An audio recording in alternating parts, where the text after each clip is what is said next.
Hi friends, எல்லோரும் எப்படி இருக்கீங்க? நல்லா இருப்பீங்கன்னு நினைக்கிறேன். ரொம்ப நாள் கழிச்சு ஒரு லாங் வீடியோ இல்லை, இனிமேல் லாங் வீடியோஸ் வர அதிக வாய்ப்பு இருக்குது. காரணம் நமக்கு 2 வாய்ப்பு கிடச்சிருக்கா.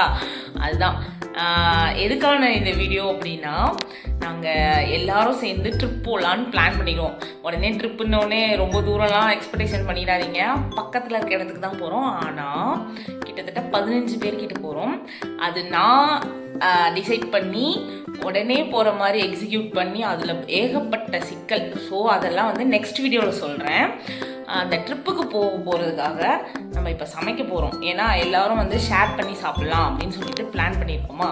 ஸோ சமைக்க போகலாம், சமைச்சு எடுத்துகிட்டு போகலாம் அப்படின்ட்டு. என்ன சமைக்கிறது அப்படின்னு யோசிச்சிட்டேன். எக்ஸிக்யூட் பண்ணுறதுக்கு கொஞ்சம் டிலே ஆகுது. நான் என்ன பண்ணுறேன்றதை வாங்க வீடியோக்குள்ளே பார்க்கலாம். பெரியசா அதை மாதிரிலாம் இல்லை, நமக்கு எப்பவும் கை வந்த கலை பிரியாணி தான். ஸோ இன்றைக்கி நான் சீரக சம்பாவில் சிக்கன் பிரியாணி ஒன்றும், அப்புறம் எக்கு அந்த சும்மா வேக வச்சு பெரட்டி பண்ணுவாங்கள்ல அதுவும், அப்புறம் சிக்கன் சுக்கா பண்ணலான்னு பிளான் பண்ணியிருக்கேன். அப்புறம் ரைத்தா. ஸோ இவ்வளோ தான் நம்மளோட டிஷ்ஷு. ஸோ இது செய்கிறதுக்கே எவ்வளோ நேரம் ஆகும்னு தெரியல. ஏன்னா ட்ரிப்புக்கு கிளம்ப வேண்டிய டைமிங் பார்த்தீங்கன்னு வச்சுக்கோங்களேன், 8:30க்கெலாம் எல்லோரும் கீழே நின்றுக்கணும். ஸோ நான் தான் சொன்னேன் 8:30க்கெலாம் நிற்கணுன்ட்டு. ஸோ நானே லேட்டாக போனால் அங்கே மூக்கு உடைச்சி கீழே விழுந்துடும். ஸோ அதனால் நம்ம ஸ்ட்ரிக்ட் ஆஃபீஸர் மாதிரி நடந்தால் தான் எல்லாமே கரெக்டாக நடக்குமா. ஸோ கண்டிப்பாக 8:30க்கெலாம் நான் கீழே நின்னாகணும்.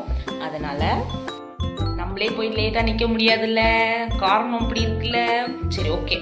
நம்ம அப்படி ஃபஸ்ட்டு எழுந்தோடனே காஃபி குடித்தாதான் அந்த என்ன சொல்கிறது, டேவே ஃபாஸ்ட்டாக மூவ் ஆகிற மாதிரி இருக்கும். நாளிலேருந்து டயட்டு எடுத்தே ஆகணும். ரொம்ப கேவலமாக டயட்டில் தோற்று போகிறேன். சரி, முதல்ல இந்த விஷயத்தை முடிச்சிடுவோம், அப்புறமா டயட் விஷயத்துக்கு போவோம். ஏன்னா இன்றைக்கி டயட்டை பற்றி பேசினா அந்த டயட்டே என்னை பார்த்து சிரிக்கும்.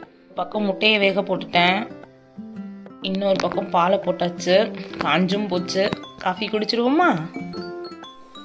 அது எப்படி குடிக்கிறவங்களுக்கு சரக்கு அடிக்காமல் இருக்க முடியாதோ அதே மாதிரி என்னால் காஃபி குடிக்காமல் இருக்கவே முடியாதுங்க. அதாவது காஃபி மட்டும் இல்லைங்க, டீ காஃபி சாப்பாடு கூட இல்லாமல் இருந்துருவேன். ஆனால் இந்த டீ காஃபி இல்லாமல் இருக்கவே முடியலைங்க, ரொம்ப கஷ்டங்க. அது ஒரு பக்கம் வேகட்டும், நம்ம அதுக்குள்ளே நம்மளோட வேலையை முடிச்சுட்டு வந்துடுவோம். டேடி காஃபி குடிங்க. எப்பவும் அப்பாவுக்கு வச்சுட்டு குடிக்கிறது, இன்னைக்கு வைக்கல, குடிச்சிடலாம். ஏன்னா அந்தளவுக்கு வயிறு என்னவோ தெரியல, நைட் நல்லா தான் சாப்பிட்டு படுக்கிறேன். ஆனால் நம்ம என்னைக்கு டயட்டுன்னு சொல்கிறோமோ அன்றைக்கி தான் கபன்னு பசிக்குது. மண்டேலேருந்து நம்ம ஸ்ட்ரிக்டாக ஃபாலோ பண்ணி தான் ஆகணும். ஆனால் இன்றைக்கி டயட்டை பற்றி பேசக்கூடாது. மணி 4:30 தான் ஆகுது. சொன்னால் நம்ப மாட்டீங்க. ஒரு நிமிஷம் இருங்க. பார்த்தீங்களா, இன்னும் விடியவே இல்லை. எனக்கு எப்போவுமே இத்தனை மணிக்கு எழுந்து பழகிடுச்சு. இருங்க, ஜன்னல் ஓப்பன் பண்ணுவோம்.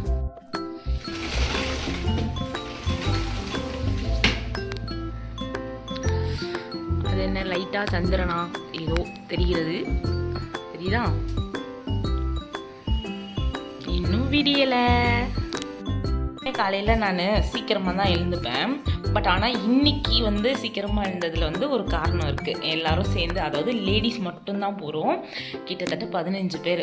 இந்த ட்ரிப்பை அரேஞ்ச்மெண்ட் பண்ணுறதுக்கு உண்மையாகவே சொல்கிறேன், நிறையெல்லாம் யோசிக்கலை, டான் எடுத்த முடிவு தான். பட் ஆனால் கிளம்புறது அந்த 3 நாள் கேப் இருந்துச்சு பார்த்தீங்களா, அதில் ஏகப்பட்ட சிக்கல். அதெல்லாம் நெக்ஸ்ட் வீக்கில் கண்டிப்பாக சொல்லுவேன். அதனால தான் சரி இன்றைக்கி எல்லோரும் சமைச்சு கொண்டு போகலான்னு ஒரு பிளான் பண்ணோமா. அதுக்கப்புறம் சரி அவங்கவுங்களுக்கு பிடிச்சதை சமைச்சு கொண்டு வாங்கன்னு சொல்லியாச்சா. சரி, நமக்கு இதுதான் ஈஸியாக வரும்ன்றனால இதை நான் செலக்ட் பண்ணிட்டேன். இப்போ என் ஃப்ரெண்டும் என் மாமியையும் வர சொல்லியிருக்கேன். அவங்க வர்றதுக்குள்ளே நமக்கான டைம்னு ஒன்று இருக்குல்ல, அதாவது காஃபி குடிக்கிற அந்த 10 நிமிஷத்தை தாங்க சொல்கிறேன், அதை எடுத்துப்போமே அப்படின்னு தோணுச்சு. பட் ஆனால் நம்ம வெளியில் போகிறோன்னு தெரிஞ்சோடனே அந்த தூக்கம் கூட சுத்தமாக வர மாட்டேங்குதுங்க.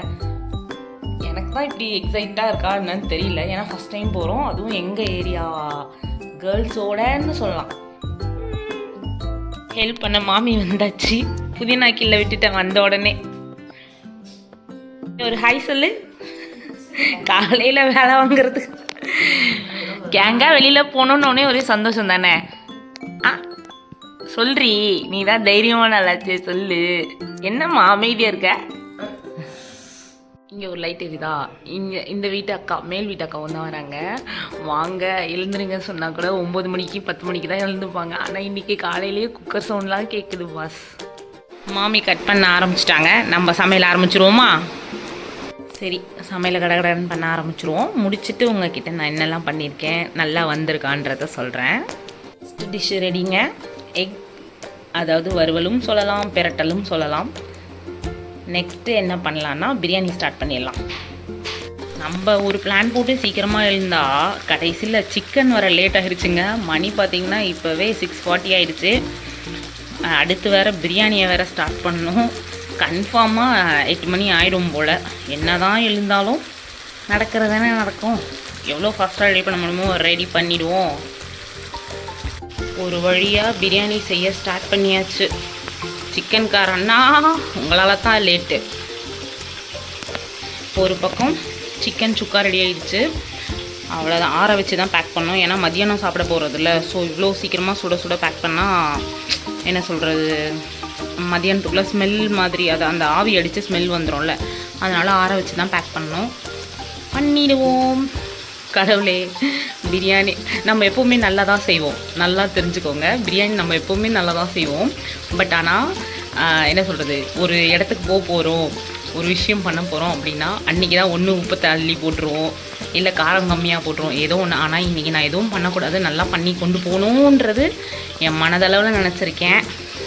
பார்ப்போம், நல்லா வந்த உடனே நல்லா வருதா இல்லை எனக்கே ஆப்படிக்குதான்னு பார்ப்போம். நல்லா வரும்ன்றது கான்ஃபிடென்ட் இருக்குது. ஓவர் கான்ஃபிடென்ட் உடம்புக்காக அதில். இப்போ வரைக்கும் ப்ரொசீஜர் கரெக்டாக தாங்க போயிருக்கு. அரிசி போட்டாச்சு, அதாவது சீரக சம்பா அரிசி தான் போட்டிருக்கேன். அதனால் தண்ணி குவான்டிட்டி மட்டும் கொஞ்சம் கம்மியாக வச்சுருக்கேன். ஓகே, ஃபினிஷிங் எப்படி இருக்குன்னு பார்ப்போம். அப்படியே பார்க்கவே கலர்ஃபுல்லாக இருக்குது. கடவுளே காப்பாற்றுப்பா. க்ளோஸ் பண்ணிவிடுவோம். நல்லாவே பாதி குக் ஆயிடுச்சு. பாதி குக்கில் சிம்மில் வச்சுட்டு தம் போட்டுருவோம். இது வரைக்கும் ப்ரொசீஜர் கரெக்டாக தான் போயிட்டுருக்கு. ஒரு வழியாக தம்மை இறக்கிடலாம்.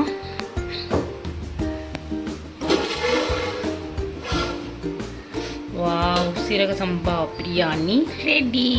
நினச்சதை விட நல்லாவே வந்திருக்கு. கடவுள் காப்பாற்றிட்டாரு. அப்படியே விட்டுட்டு நம்ம போய் ரெடியாக ஆரம்பிப்போம். இவ்வளோ நேரம் என் வீடியோவை பொறுமையாக பார்த்ததுக்கு ரொம்பவே நன்றிங்க. தேங்க்ஸ் ஃபார் வாட்சிங். ப்ளீஸ் லைக் பண்ணுங்கள், ஷேர் பண்ணுங்கள், கமெண்ட் பண்ணுங்கள், சப்ஸ்கிரைப் பண்ணுங்கள். பக்கத்தில் இருக்க பெல் ஐக்கானை கிளிக் பண்ணிக்கோங்க. ரெடி ஆகிட்டு பார்ப்போம். நெக்ஸ்ட் வீடியோவில் பார்ப்போம்.